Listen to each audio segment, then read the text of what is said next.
Hi YouTube, I'm back.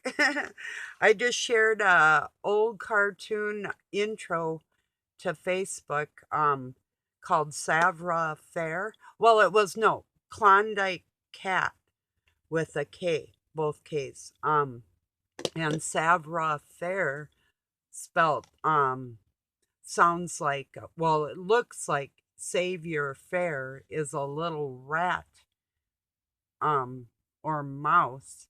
I think it's a rat. And he goes around stealing from everybody, and he's like, "Have no fear, Savoir Faire is here."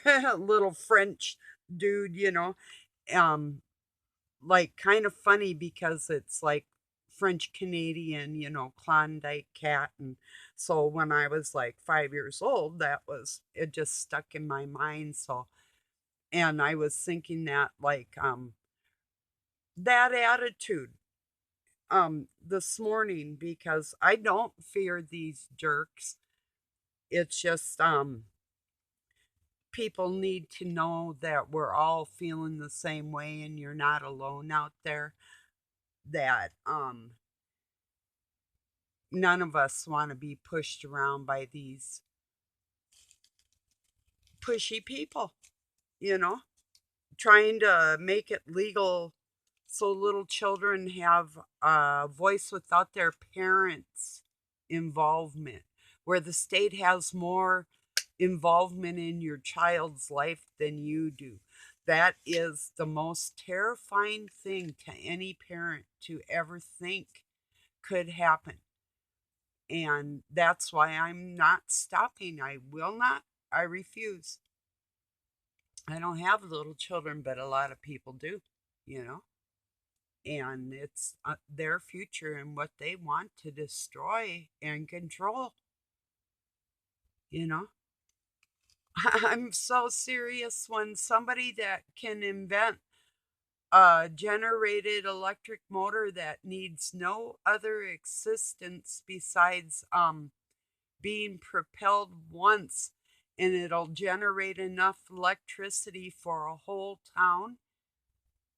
When that doesn't get a Nobel Peace Prize, but somebody like a little girl promoting climate change when they're geoengineering us for their own gains to cool off computers, mega computers. They say to open up other dimensions to let things in or to make a connection with a new world, and that no, no, no. It's just to keep in control of people here because our souls ascend and they don't. That's the only thing they're using computers for, is trying to figure out the minds and the souls of human to grasp that for themselves. So they don't want to do what God asks them to do. They want to keep doing their dirty deeds, and they still want to go into the house of God where it is more pleasant and keep doing their dirty deeds.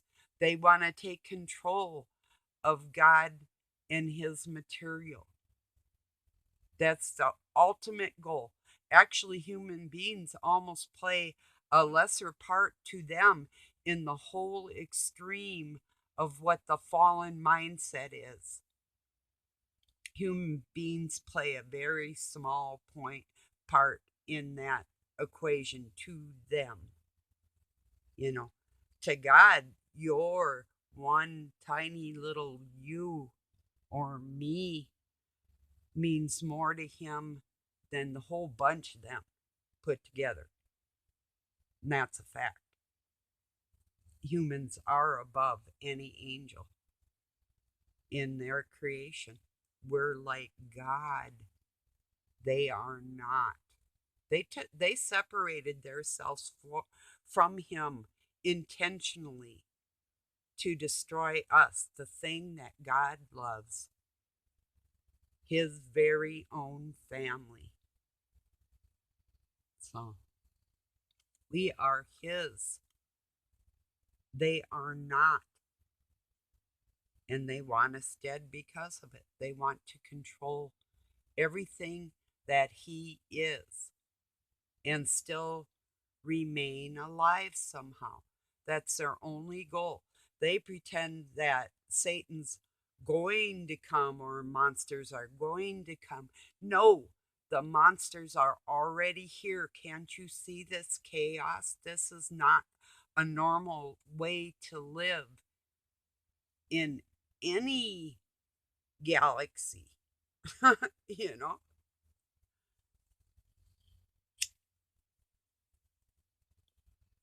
Yeah, it was Doug that pulled up. So anyway, I don't know what he was doing. I think maybe paying a bill or something. I don't know. But yeah, he did bring something in and then said something to me. I don't know.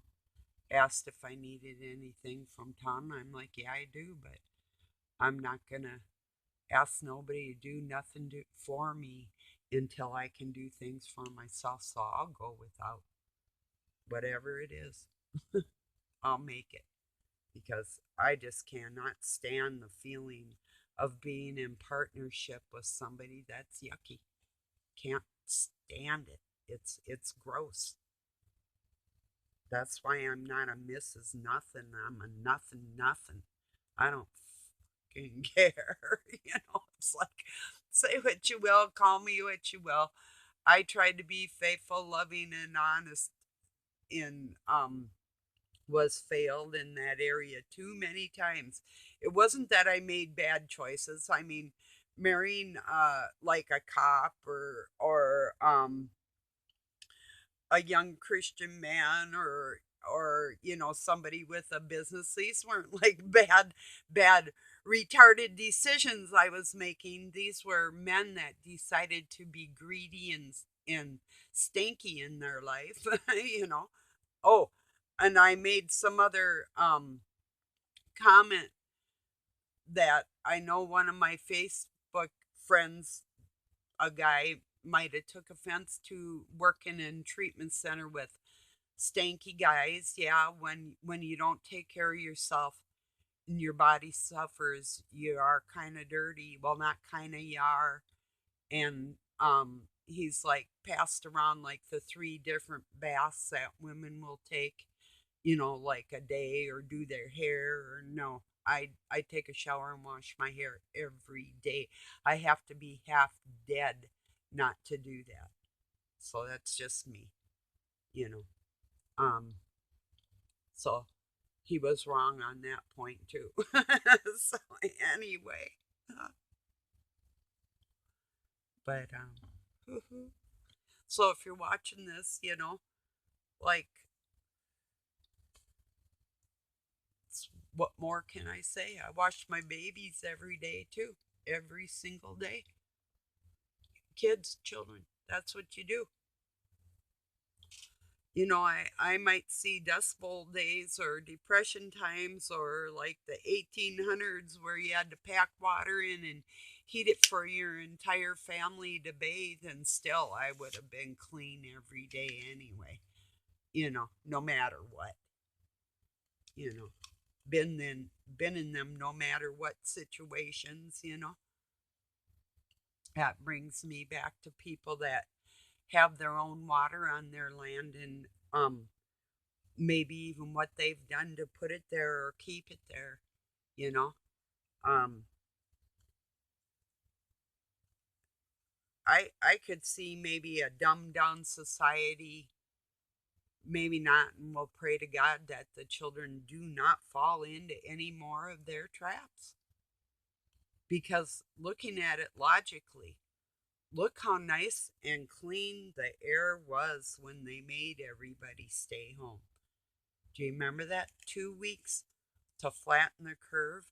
Man, our skies were blue, just nice, you know. Of course, that's what they're going to say why they need you to be all in one area and live in a pod and travel on electric rail and whatever. That would be a good excuse for that. And of course, a horse and a buggy that would produce horse gas, you know, and that would probably become illegal too. So what are they going to do with the Amish community? I wonder, and the Hutterites, Mennonites, them type of people. Hmm. I wonder. People that have stayed away from their corporate government all their existence in the United States of America. They've been a sovereign people unto themselves. And if you have 40 or more people, you can make your own society in the United States of America. Did you know that? So, yeah, let's keep that in mind. Doesn't take many people. We've got 40 around us right now that'd just make that happen. Little tiny townships, villages, you know. So I'm sure nobody I live around is going to put up with this. Maybe some of the idiots, but I don't think so. And if you live in the city, don't take offense. Um, I'm sure you can understand where I'm coming from and what I'm saying is true, you know. And it's not that they have any of abilities or education or anything else that I haven't had or opportunities. It's that I shun their opportunities because I'm not like them. You know, if I was, I'd live there, you know. And if you live there and you don't want to, my heart goes out to you. That's a horrible, horrible feeling. Ew, yikes. Yeah. I like to be around people, but I don't like to be forced to be around them. I'm rolling cigarettes while I'm talking to you. A few of them, you know. So to get back on here and say, um, I didn't want to be talking during a video when he came in. That's like kind of gross. A gross injustice. Just like the corporation that calls themselves the United States. United in what? And why? Why is Washington, D.C. considered a district and everything else is a state? They don't even pay taxes. Why? Did you know that there's people in the District of Columbia in Washington, D.C. right now that have disadvantages for living in a district, that they can't get government funds for like facilities and different things just because they live in the District of Columbia? Well, I think that a lot of our taxes should be boycotted from the District of Columbia. If they're separate from the Union, they're separate from the Union. Now, why would a government consider themselves separate from the people that pay their wages? This isn't fictitious or a fairy tale when I'm talking about. This is a fact. This is a main major point of the deception that's going on and how they take money and they get away with it, and they have and they do.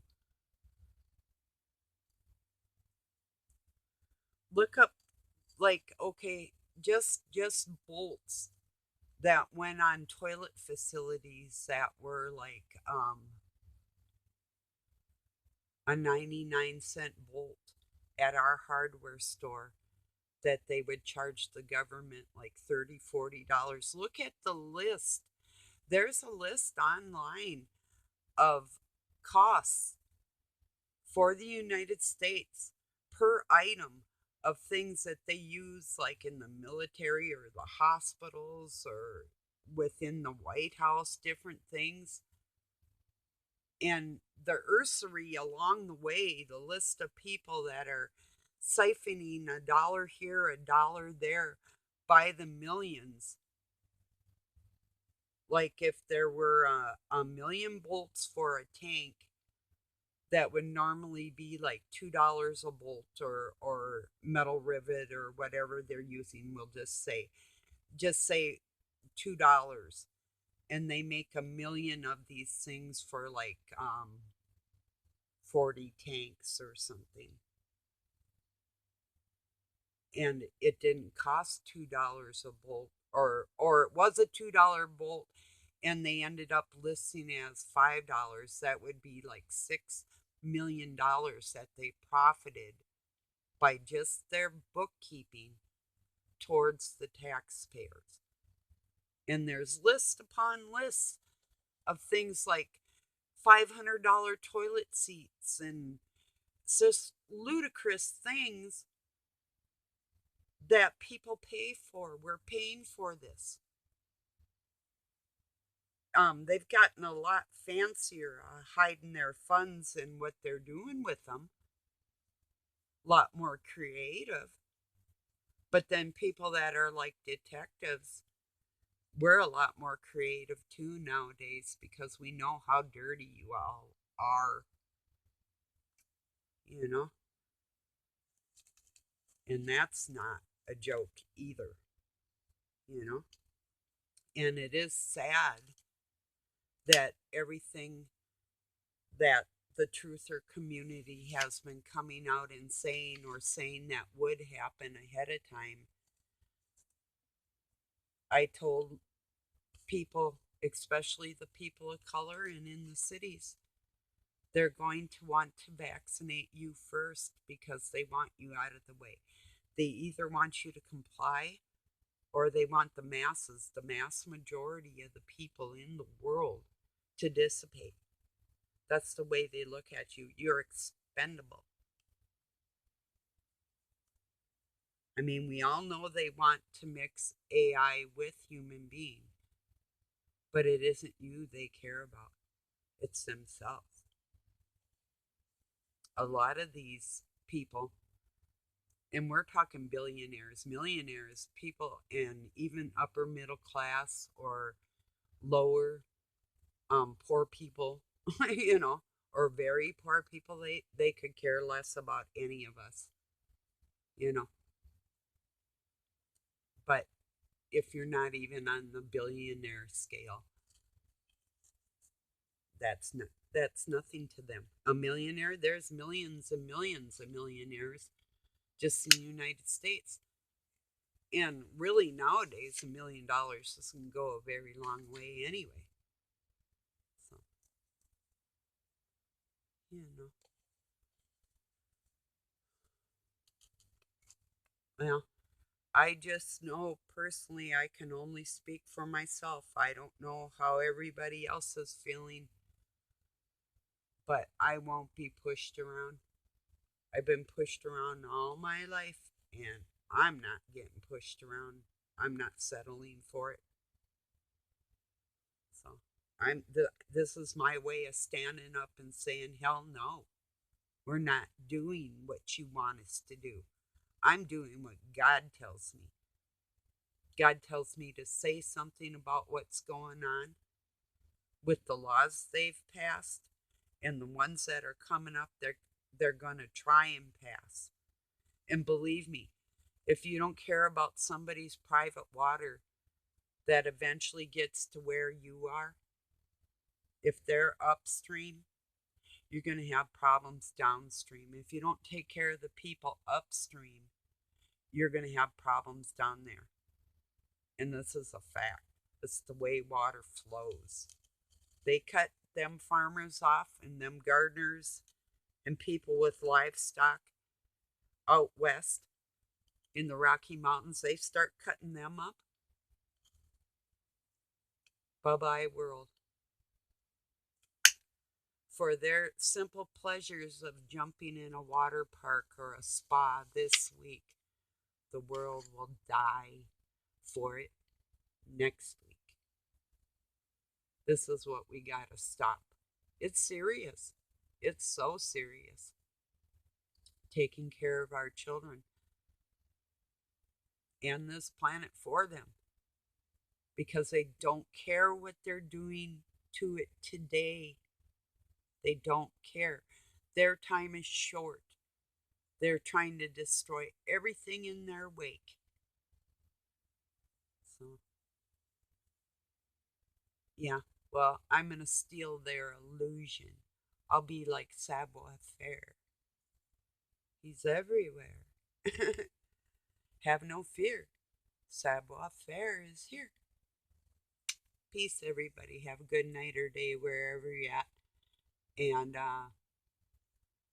ladies and gentlemen, especially, well, all of you, but am the one that just resub Peggy. Thank you, thank you. I'm so glad you're still with me. It's been some crazy years, hasn't it, ladies, gentlemen? Pretty horrible. So all we can do is stick together and keep telling each other, "Hey, I love you. I'm out here. I'm trying. This is what I know," and keep doing the best we can to make sure others know they're not alone. That's a big, big deal. We're standing together and we're going to stand strong. We're not backing down. So have a really good night or day. Talk to you soon.